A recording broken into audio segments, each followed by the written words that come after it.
पिंकी आज बहुत ज्यादा खुश थी क्योंकि आज क्रिसमस था। वो सुबह से ही अपने माता पिता के साथ अपने घर को सजा रही थी। पिंकी के माता पिता हर साल बहुत धूमधाम से क्रिसमस का त्योहार मनाया करते थे। मुझे तो लगता है पिंकी की क्रिसमस की खुशी हम सब में ज्यादा तुम्हें है। क्रिसमस का दिन मुझे बहुत अच्छा लगता है पापा। आज की रात मेरे सारे दोस्त मेरे घर आते हैं और हम अपने घर पर धूमधाम से पार्टी करते हैं। लेकिन हर साल आप मुझसे झूठ भी बोलते हो। पिंकी, ये गलत बात है बेटा। आप अच्छी तरह से जानती हो कि आपके पापा कभी झूठ नहीं बोलते। रहने दो कनिका, पिंकी अभी सिर्फ 10 साल की है। अच्छा तो मुझे बताओ पिंकी, मैंने तुमसे क्या झूठ बोला? यही कि सेंटा हर साल क्रिसमस की रात को बच्चों को गिफ्ट देकर जाते हैं, लेकिन मैंने तो आज तक कभी किसी सेंटा को नहीं देखा। नहीं पिंकी, वो गिफ्ट तुम्हारे तकिए के नीचे सेंटा रख कर जाता है। तुम सो रही होती हो ना, इसीलिए वो तुम्हें जगाता नहीं है। जब आप सोकर उठती हो तो आपको अपने पिलो के नीचे गिफ्ट रखे हुए मिलते हैं ना? अगर ऐसी बात है तो फिर मैं आज पूरी रात जागूंगी। आज मैं सेंटा के हाथों से ही गिफ्ट लूंगी। पिंकी की बात सुनकर राजन और कनिका जोर जोर से हंसने लगे। कुछ ही देर के बाद वहाँ पर राजन का दोस्त चार्ल्स, जो कि उसका पड़ोसी था, अपने बेटे डेविड के साथ पहुँचा। कैसी हो पिंकी? डेविड, आज रात हम दोनों सोएंगे नहीं। लेकिन क्यों पिंकी? इस साल हम दोनों सेंटा के हाथों से ही गिफ्ट लेंगे। तुम बिल्कुल सही कह रही हो पिंकी। वैसे भी पापा बता रहे थे कि आज क्रिसमस की पार्टी पूरी रात चलेगी। कुछ ही देर में वहाँ पर और भी बहुत सारे मेहमान आ गए और पार्टी शुरू हो गई। पार्टी में सभी लोगों ने देखा कि एक व्यक्ति सेंटा क्लॉज के कपड़े पहने हुए वहाँ पर बच्चों के बीच में घूम रहा था। राजन उस व्यक्ति को देखकर अपनी पत्नी कनिका से बोला, कनिका, वो सेंटा क्लॉज सेंटर के कपड़े पहने हुए व्यक्ति कौन है? नहीं, मैंने तो उसे इनवाइट नहीं किया। हो सकता है कि हमारा कोई जानने वाला ही हो जो बच्चों के लिए सेंटा के कपड़े पहन कर आया हो ताकि उनका मनोरंजन हो सके। उस सेंटा को देखकर पिंकी और डेविड उस सेंटा के पास पहुंच गए। आप कौन हो? मैं तुम्हारा सेंटा हूँ पिंकी। आप तो मेरा नाम भी जानते हो। मैं सिर्फ तुम्हारा ही नहीं बल्कि तुम्हारे दोस्त डेविड का भी नाम जानता हूँ। मैं तुम्हारे लिए कुछ लाया हूँ।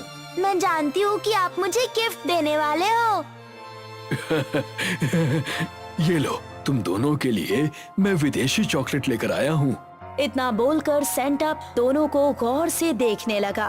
देखते ही देखते सेंटा का चेहरा बहुत ही भयानक हो गया। पिंकी और डेविड के गले से डर की वजह से चीख निकल गई। चीख निकलते ही हर तरफ अंधेरा छा गया। पार्टी में खलबली मच गई, मगर अगले ही पल लाइट आ गई। मगर पार्टी में जितने भी बच्चे मौजूद थे वो सब गायब थे। पिंकी कहाँ है? पिंकी कहीं नजर नहीं आ रही। वो सब छोड़ो राजन, मुझे पिंकी की चीख सुनाई दी थी। मुझे बहुत घबराहट हो रही है। सिर्फ पिंकी ही नहीं कनिका, डेविड भी चीखा था। ये दोनों बच्चे कहाँ चले गए?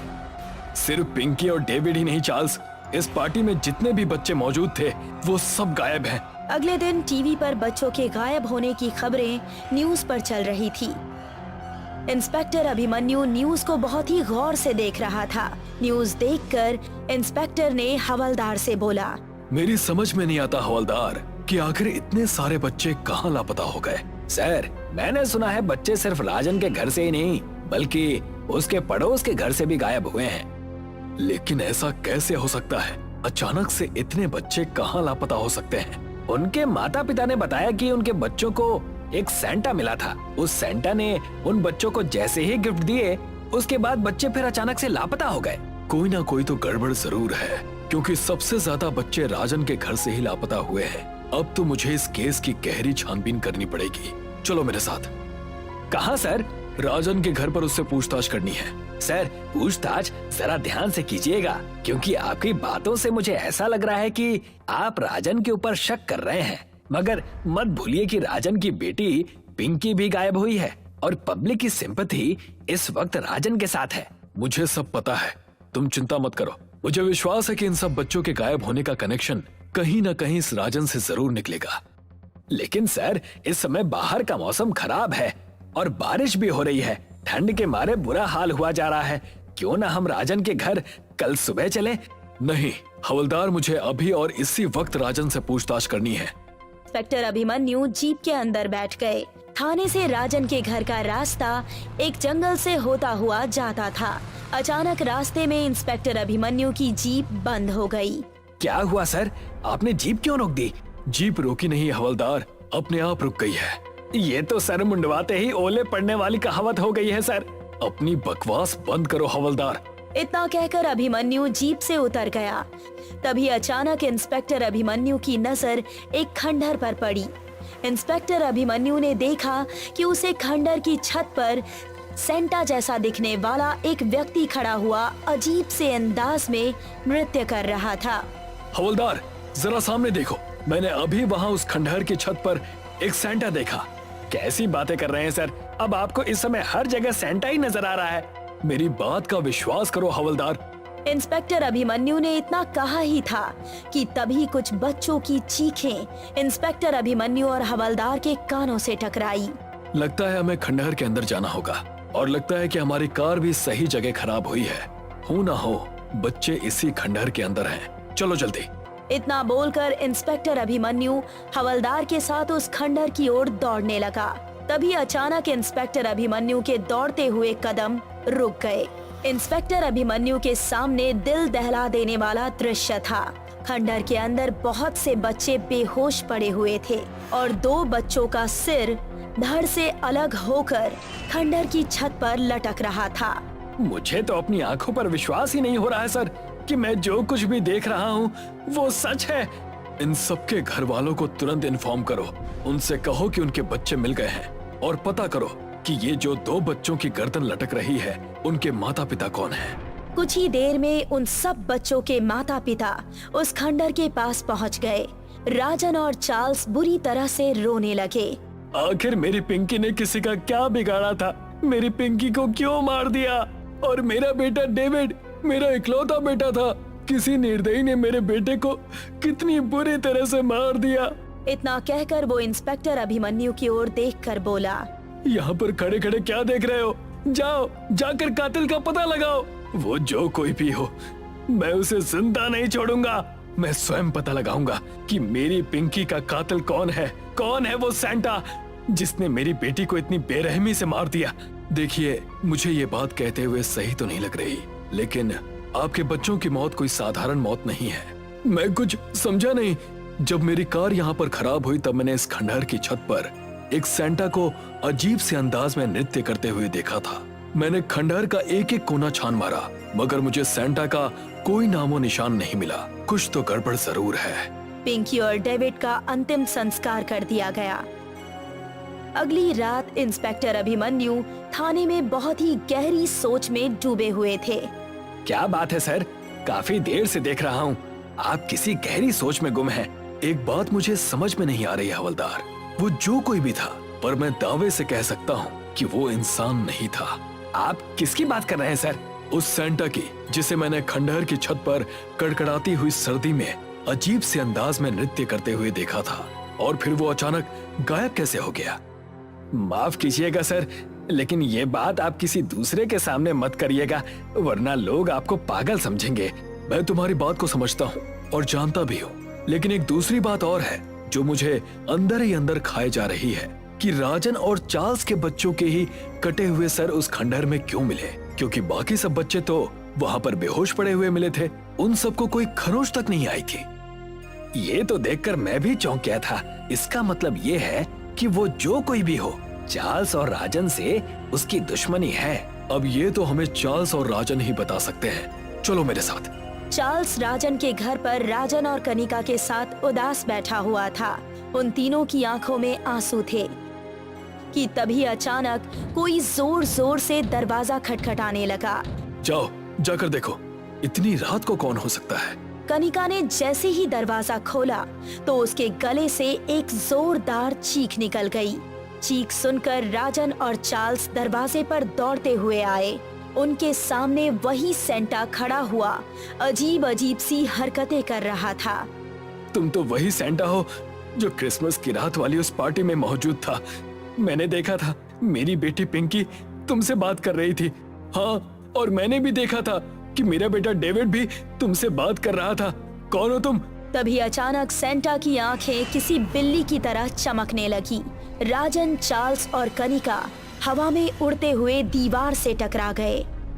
इंस्पेक्टर अभिमन्यु हवलदार के साथ पहुंच गए और पिस्तौल निकालते हुए सेंटा की ओर देखकर बोले, अपने आप को कानून के हवाले कर दो।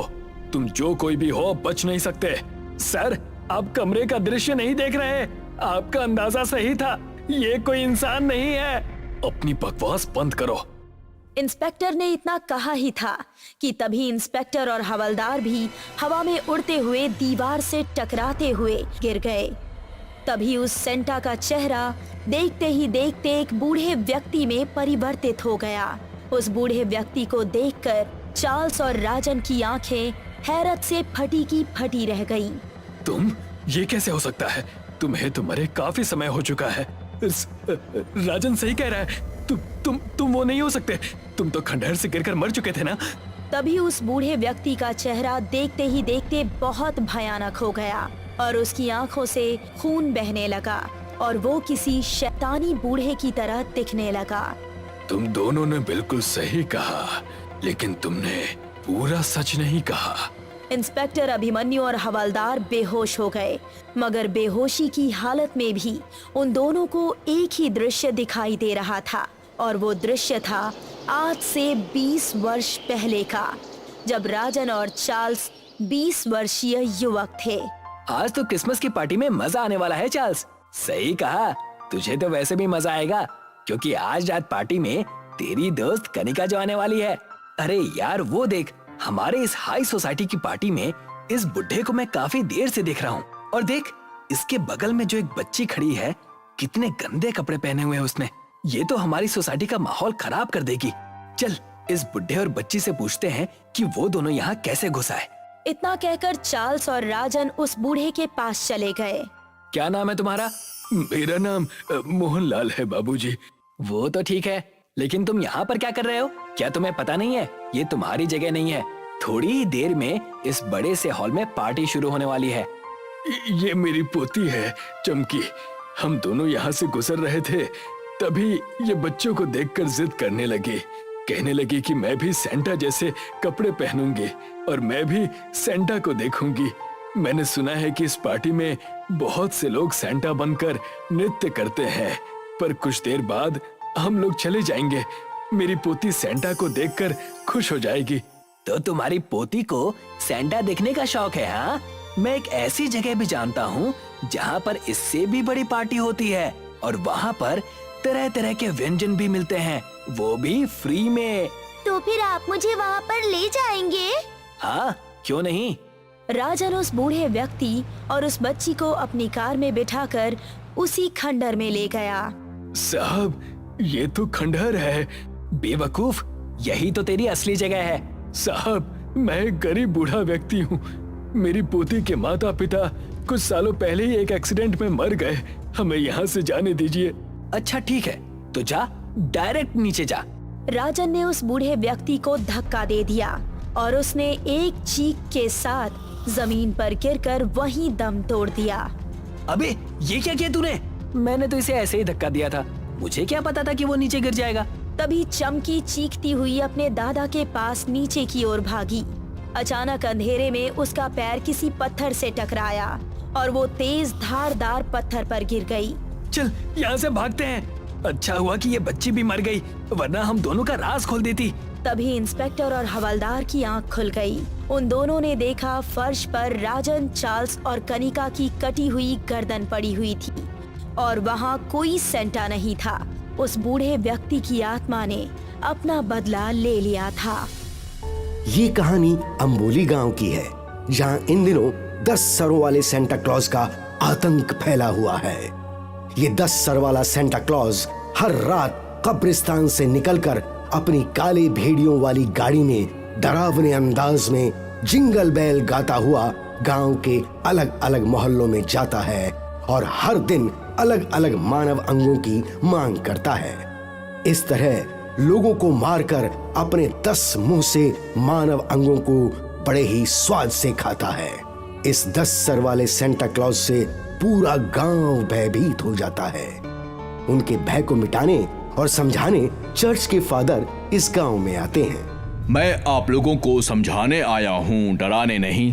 फादर, आपकी बात सुनकर तो भूत भी डर गए होंगे, फिर हम तो इंसान हैं। ये 10 सरों वाला सेंटा क्लॉज भूत ही है जो विदेश के कब्रिस्तानों से निकल कर आया है। क्या? विदेशी भूत? अब भूत नहीं, विदेशी सेंटा क्लॉज कहो। फादर, ये 10 सरों वाला सेंटा क्लॉज अपने ही गांव में क्यों आया है? क्रिसमस का त्योहार आने वाला है। ऐसे पवित्र समय में अच्छी आत्माओं को कुछ दिनों के लिए आजाद कर दिया जाता है। ऐसे ही मौके का फायदा उठाकर बुरी आत्माएं भी कब्रिस्तान से भाग निकलती हैं और मौत का आतंक फैलाती हैं। फादर, सेंटा क्लॉज तो लोगों को गिफ्ट देते हैं और खुशियां बांटते हैं, लेकिन ये सेंटा क्लॉज तो सुख के बदले दुख बांट रहा है और गिफ्ट में भी हमें मौत दे रहा है। अभी इस 10 सर के सेंटा क्लॉज से हम अपनी एक जान कैसे बचाएं? इसका एक ही रास्ता है, आप सब सतर्क और सुरक्षित रहें। बस इतना याद रखना है, सावधानी हटी, दुर्घटना घटी। फादर गांव वालों को समझाकर चले जाते हैं। सब लोग 10 सर वाले सेंटा क्लॉज के भय से भयभीत हो जाते हैं। सेंटा क्लॉज का भय मिटाने और गांव वालों में विश्वास जगाने पुलिस उनके पास आती है। 10 सर वाले सेंटा क्लॉज की कहानी हम भी सुन चुके हैं। चर्च के फादर ने पुलिस को भी सावधान कर दिया है। फादर अपनी दिव्य शक्तियों से इस 10 सर वाले सेंटा क्लॉज को पकड़ने की कोशिश कर रहे हैं। निश्चिंत रहें, आप लोग उस सेंटा क्लॉज से सुरक्षित हैं। इंस्पेक्टर साहब, जैसे बातों से पेट नहीं भरता, वैसे ही बातों से डर भी नहीं मिटता। हाँ इंस्पेक्टर साहब, आपसे पहले फादर हमें समझा कर गए थे, लेकिन हमारे मन का डर खत्म नहीं हुआ। हम तो बस अपने परिवार की सुरक्षा चाहते हैं। कैसे भी करके हमें इस जानलेवा सेंटा क्लॉज से छुटकारा दिलाइए। जब तक वो 10 सर वाला सेंटा क्लॉज मारा नहीं जाता, आप सबकी सुरक्षा की जिम्मेदारी पुलिस की है। आज से हमारी ड्यूटी आपके मोहल्ले में है। हम लोग रात भर आपके मोहल्ले में पहरा देंगे। हमारी सुरक्षा के लिए आपका धन्यवाद, लेकिन आप लोग भी अपना ध्यान रखिएगा। सेंटा क्लॉज एक सर का हो या 10 सर का, उसकी इतनी हिम्मत नहीं कि वो पुलिस वालों पर हमला करे। इंस्पेक्टर अपने सहयोगी पुलिस वालों के साथ अति आत्मविश्वास यानी ओवर कॉन्फिडेंस में आकर गांव वालों की सुरक्षा करता है। उधर 10 सरों वाला सेंटा क्लॉज काली भेड़िए की गाड़ी में सवार जिंगल बेल गाता हुआ पुलिस स्टेशन पर धावा बोल देता है और पुलिस वालों को पकड़कर उनके शरीर के अंग खाने लगता है। पुलिस स्टेशन में भगदड़ मच जाती है। सेंटा क्लॉज अपनी शक्ति से पुलिस वालों को जादुई पिंजरे में कैद कर लेता है और एक एक को निकालकर उन्हें कच्चा चबाने लगता है। भागो भागो भागो, अपनी जान बचाओ, कहीं भी छुप जाओ। आज मैं तुम सबका कलेजा खाऊंगा, खून से भरा कच्चा कलेजा। भूत, मुझे छोड़ दो। मैं भूत नहीं, सेंटा क्लॉज हूँ। रावण के जैसे मेरे भी 10 सर हैं और मैं अपने 10 मुंह से 10 लोगों को एक साथ खा सकता हूँ। देखो ऐसे है। 10 सरों वाला सेंटा क्लॉज अपने सभी मुंह से पुलिस वालों को मारकर उनके कलेजे खाने लगता है। कुछ पुलिस वाले अपनी जान बचाकर भागने में सफल हो जाते हैं। तभी पुलिस का सायरन बजता है। सेंटा क्लॉज पुलिस वालों को खाते हुए वहां से गायब हो जाता है। फादर चर्च में प्रार्थना करते हैं और जीसस से मदद मांगते हैं। तभी गांव वाले वहां आकर फादर से मिलते हैं। सेंटा क्लॉज ने पुलिस स्टेशन पर हमला किया है, जिसमें 5 पुलिस वालों की मौत हो गई है। मौत नहीं फादर, हत्या हुई है, हत्या। उस सेंटा क्लॉज ने पुलिस वालों को गाजर मूली की तरह खाया है, सभी के जिंदा शरीर से कलेजा निकाल लिया है। ये घटना बताते हुए भी हमारा कलेजा मुंह को आ रहा है। मैं सुबह से ही पुलिस स्टेशन होकर आया हूँ। मैंने सब कुछ अपनी आंखों से देख लिया है। फादर जल्दी कुछ कीजिए, वरना हम सबको वो कच्चा ही खा जाएगा। जैसे लोहे को लोहा काटता है, वैसे ही भूत को भूत मार सकता है। आप कब्रिस्तान के भूतों से प्रार्थना कीजिए कि वो हमारी सहायता करें। डोंट वरी, मैंने जीसस से प्रार्थना की है, वो जल्द ही उस 10 सर वाले सेंटा क्लॉज का अंत कर देंगे। गांव वाले फादर की बात से संतुष्ट होकर अपने घर वापस लौट आते हैं और रात होने से पहले ही रात की प्रतीक्षा करने लगते हैं। 10 सरों वाला सेंटा क्लॉज काले भेड़िए वाली गाड़ी पर सवार जिंगल बेल गाता हुआ अपने शिकार की तलाश में फिर से गांव में आता है और चौपाल में बैठ जाता है। गांव वालों, मैं 10 सर वाला सेंटा क्लॉज चौपाल में बैठा हूँ।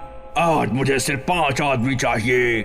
मैं उन लोगों के मुर्दे खाकर और खून पीकर अपनी भूख मिटाना चाहता हूँ। अपनी मर्जी से मेरे पास आ जाओ, नहीं तो मैं पूरे गांव को उजाड़ दूंगा।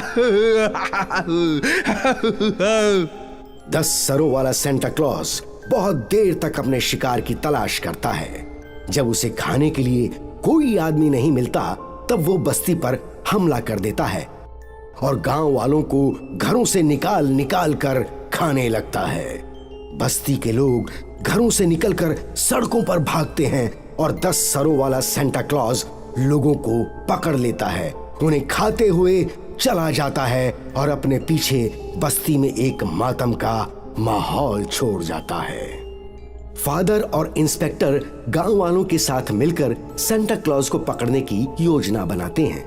फादर, सेंटा क्लॉज ने पूरे गांव को कब्रिस्तान बना दिया है। पुलिस स्टेशन से लेकर चौपाल तक लाशें बिखरी हैं। ऐसा दृश्य हम और नहीं देख सकते। हाँ फादर, अब हम ये गांव छोड़कर जाना चाहते हैं। मैंने इंस्पेक्टर साहब के साथ उस सेंटा क्लॉज को पकड़ने की पूरी योजना बना ली है। हम अपनी योजना पर काम करते हुए आज रात उस 10 सर वाले सेंटा क्लॉज का सर काट देंगे। उसका सर कैसे काटेंगे, तलवार से या जादू से? ये बात गुप्त है, अभी किसी को नहीं बता सकते। जीसस ने मुझसे प्रॉमिस किया है कि आज वो इस सेंटा क्लॉज से पूरे गांव को मुक्ति दिलाएंगे। गांव वाले एक बार फिर फादर पर भरोसा करते हैं। फादर और इंस्पेक्टर उन्हें अपनी योजना बताते हैं कि किस तरह आज रात वो 10 सर वाले सेंटा क्लॉज को घेर कर मारेंगे। गांव वाले भी इस योजना को ध्यान से सुनकर सतर्क और सावधान होकर रात की प्रतीक्षा करने लगते हैं। सूरज डूबने के साथ गांव में अंधेरा होता है और अंधेरे में आतंक मचाने 10 सरों वाला सेंटा क्लॉज हवा में उड़ती हुई अपनी काली भेड़िए वाली गाड़ी में फिर से बस्ती में आता है।